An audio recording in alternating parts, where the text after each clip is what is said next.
Alright guys, hope everyone's well and welcome back to the channel. So today is going to be back in hamstrings, which is the last session of my mini cut. So tomorrow will be the 8th week concluded of my dieting phase, and the purpose of this diet wasn't to get as lean as possible, to get photo shoot condition or anything along those lines. It was just a case of getting some biofeedback markers in a good spot so I can then push up again. And some of those markers being things like my digestion, my appetite, get my body fat a bit lower so I'm a bit more sensitive to food, because prior to this push up, prior to this gaining phase, I was gaining for a good 65 weeks. And obviously, like, regardless of body fat getting higher, it's just nice having a change of phase as well. So we've performed this mini cut where I have got down to 177 pounds and I started at 191 pounds point something. So it's been a really productive phase. It's been smooth sailing. It's been an absolute breeze, to be fair, because of course I've prepped multiple times. It's just another day at the office sort of thing, running like a shorter diet. So yeah, it's went very well, and I'm looking forward to changing a few things up. So AJ is going to review my program, review what needs changed in terms of maybe allocating a bit more volume towards some weaker muscle groups and a bit less volume towards my stronger muscle groups, because sometimes, like, when you get a bit more advanced, you can't just like blast absolutely everything with as much work as possible and as much work as you can recover from and expect to kind of make a ton of progress from that. One, because time's limited. Two, because your recovery is like a glass. If you're filling that glass with, let's say, a lot of work for your legs, which are a strong point for me anyway, then it means it takes away from my ability to progress my weaker areas. Things like my chest, my lats, for example, my arms. So it's a case of doing less for your strong body parts, more for your weak body parts.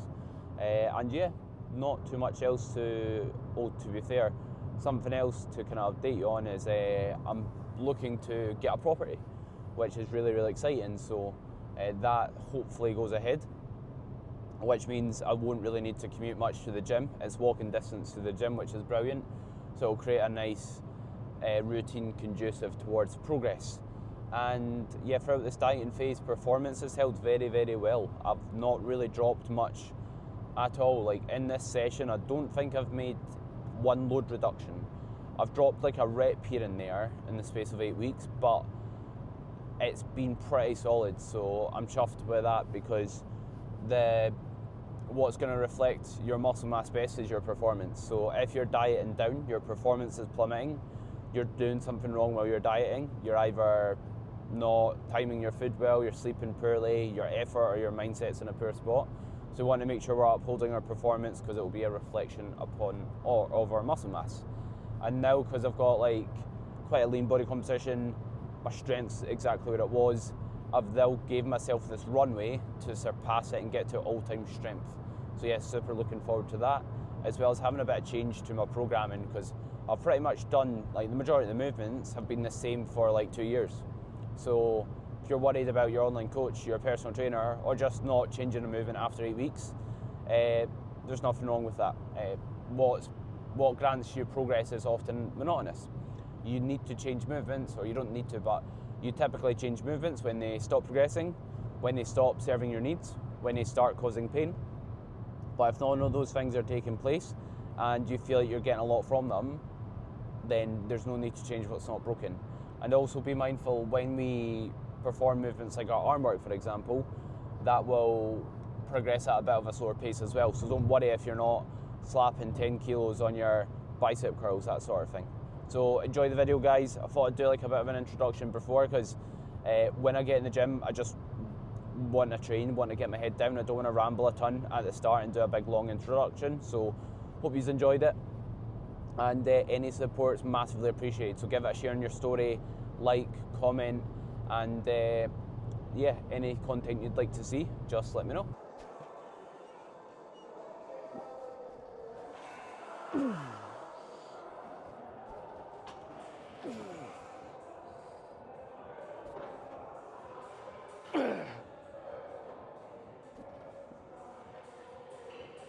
So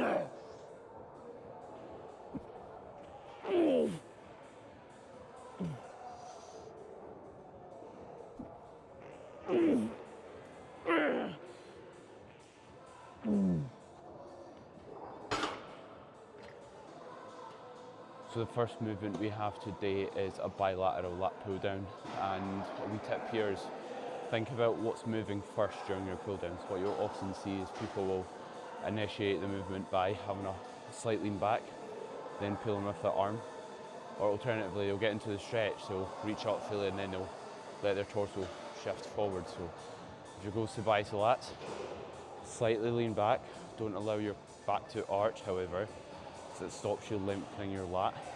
And then from there, make sure the first thing that initiates and begins the movement is cueing elbow forward and down, because if not, then you're using other tissues to initiate the movement, which of course we don't want.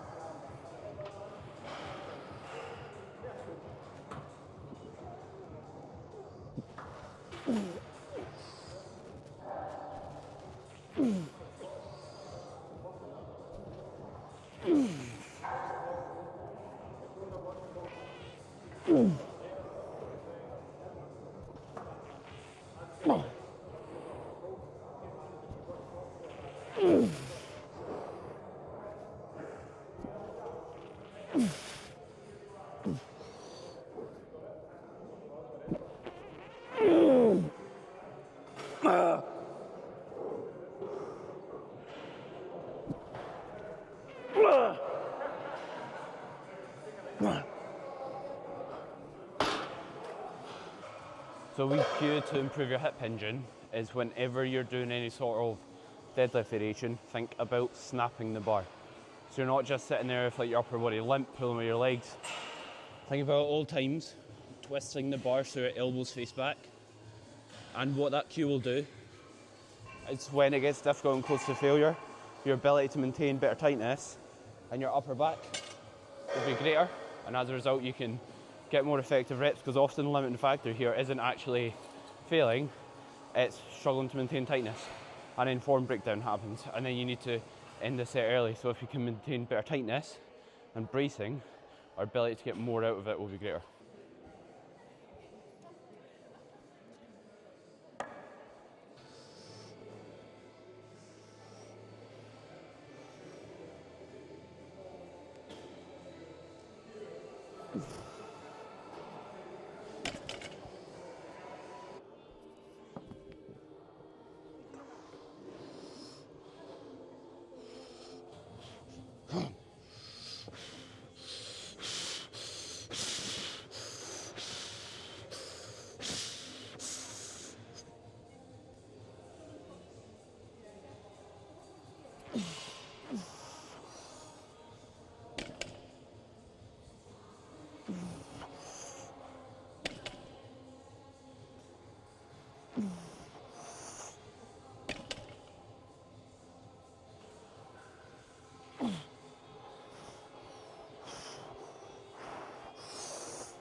Stop wasting your time doing unnecessary warm-ups in the gym.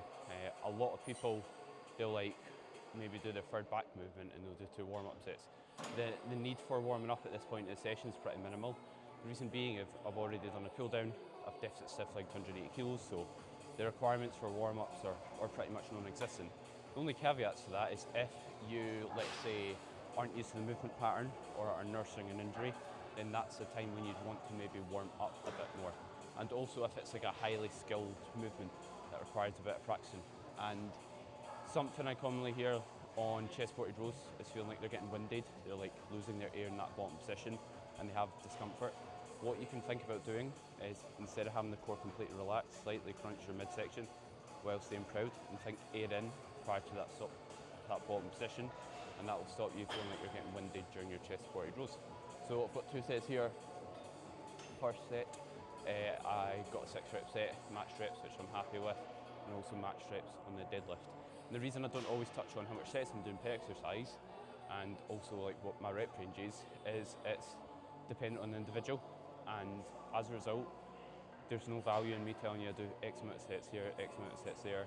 Obviously, it just gives you a picture of what my session looks like, but you should tailor it to yourself and not what I'm doing. So bear that in mind and don't just copy other people's volume, or in other words, sets, because they've got different needs to yourself.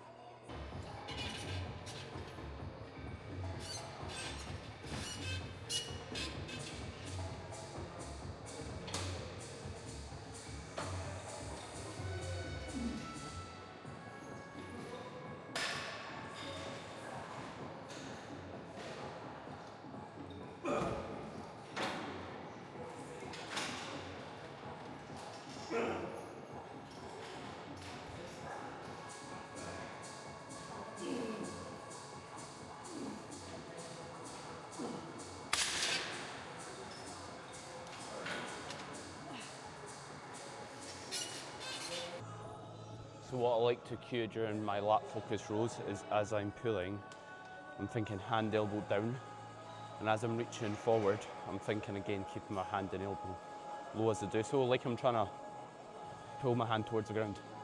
And what that does is it allows you to kind of keep the weight on the lat as you get into the stretch, I've found. And something to be mindful of is what's finishing the movement. A lot of people you'll see they'll be here, they'll start to struggle and then they'll go here. This isn't your lat working, so just allow it to be slow, allow it to be difficult, and make sure your arm path doesn't change, you don't shrug, which is why we should always cue down, although we're of course going back. And the benefit of doing unilateral work, single arm work or single leg work, you can recruit more muscle fibers, which could make it more advantageous. If it's, let's say, a weak muscle group, your lats, when we're training them, you want that upper arm nice and close to the torso. And if you do a lot of movements bilaterally, you sometimes struggle to get that good alignment you want.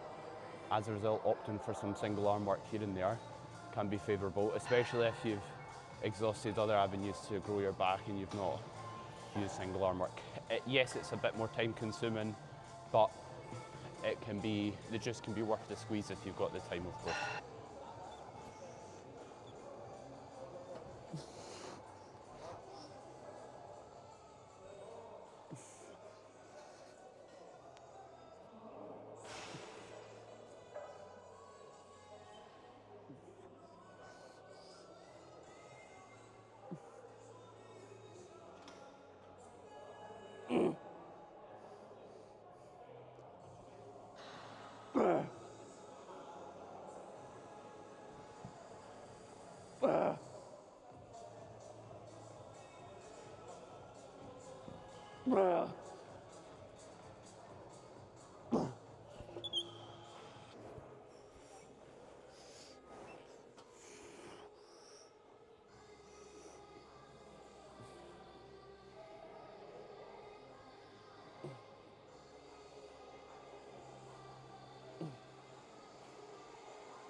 So if you've found whenever you're performing a hamstring curl or leg extension, the pad ends up rolling up and down your leg, then it just feels a bit off. Make sure your knees lined up with the axis of rotation. So the axis of rotation is pretty much where the machine rotates around, hence the name. So if you line your knee up there, the pad won't move as much, and it'll feel a bit more smooth start to finish.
So you'll notice there when it got to the final rep, my tempo didn't change.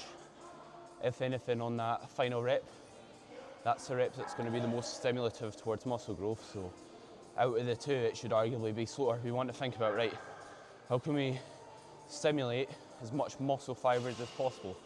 And that's not going to be a rush final rep where injury risk is arguably higher and it's the most valuable rep. So if anything, slow it down, make sure there's zero doubt you've earned that progression instead of it just being a byproduct of speeding up your rep in order to get a +1, because that's not progression, that is just changing form to write an extra number on a bit of paper or on your phone.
Come on.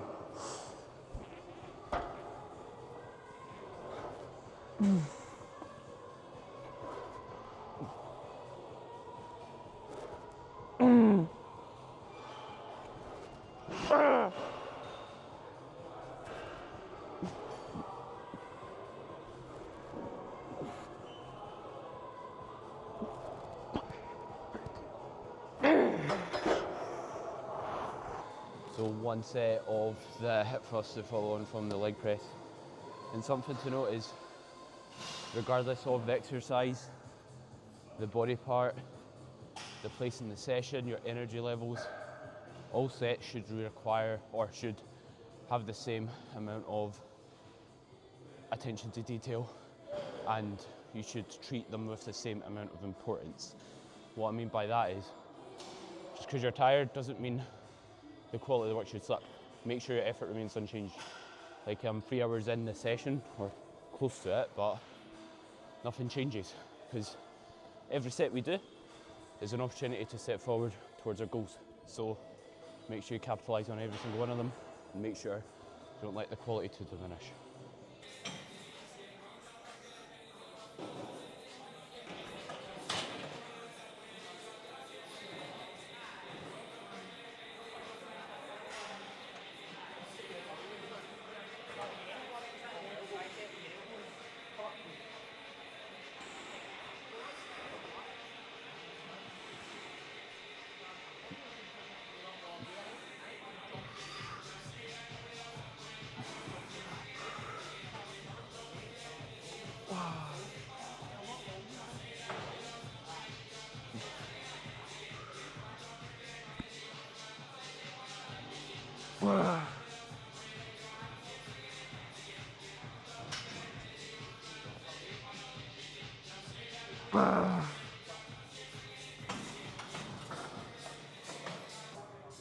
So we're now onto the arm portion of the session, and something that I think some people are concerned about is like a lack of progression during their arm work.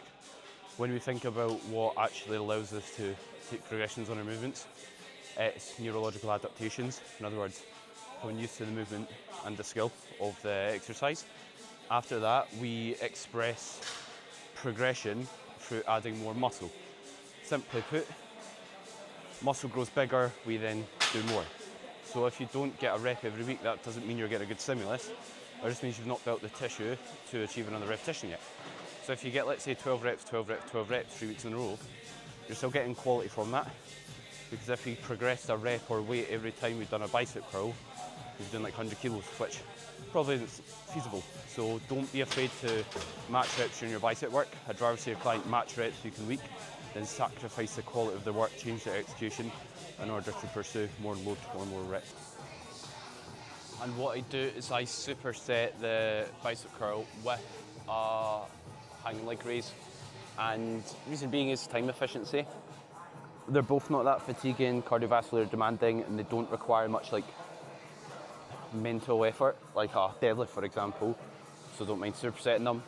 And here, if you can't quite get the range of motion I'm getting, that's completely fine. A good way to regress the movement, so you're capable of doing it, is you can start off just bending your knees and lifting your knees up. After that's too easy, you can perform it with your legs straight. After that's too easy, you can look to improve the range of motion and get your feet higher. But if you get your feet round about in line with your hip, that's fine, as long as it's progressing over time. So this is a movement I adopt for, instead of adding load, opt to just add reps to progress it, instead of adding reps or load to progress it, just add range of motion. Try and make it more difficult.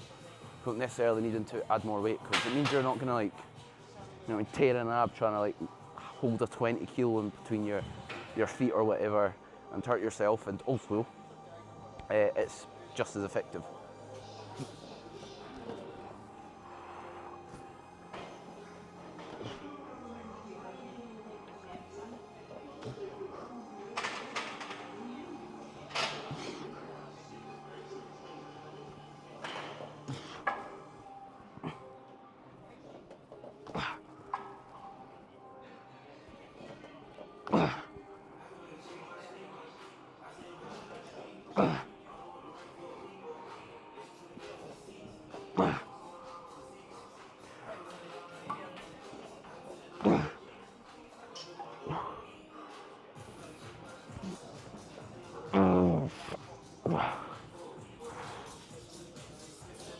And you'll notice as well is I'm not taking much like 50-50 reps, forced reps. Reason being is I'm dieting, my recovery capabilities are lower, so doing so will just accumulate fatigue, impact my ability to uphold my lifts later in the session and in subsequent sessions. And as well as that, my ability to build muscles diminished slightly, so because I'm in a deficit, like quite a fast deficit and getting quite lean. So as a result, if I've not got the ability to build muscle very well, what is doing those extra intensifiers contribute to? Just fatigue. I mean, it's just battering me. So it's best just leaving them and not doing them. That's something quite hard. It's quite hard to do less. So you just think more is better. And that's where like having a coach comes handy, because I don't have that thought in the back of my head saying I'm being a pussy. Because I just ask him what he thinks I should do, and I just follow the boss's order. So getting a coach isn't always about like needing the knowledge. It's sometimes just about like getting you to do less, or get you to push when you're not pushing hard enough.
Alright guys, so that's a wrap of the video, and here's some post-workout posing from myself, and this is currently sitting at around about the 177 pound mark, and session as a whole went very well, pretty much retained or progressed every single movement I performed, so happy days there.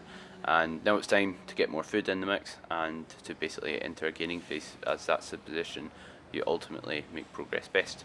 Sorry I didn't do an outro, I ran off pretty quickly just with having work commitments, and forgot to do one later in the day, so a voiceover will do here. But yeah, enjoy the rest of the rounds of posing. If you did enjoy the video, any support is massively appreciated, and that would include subscribing, liking and sharing on your Instagram story if you did enjoy it.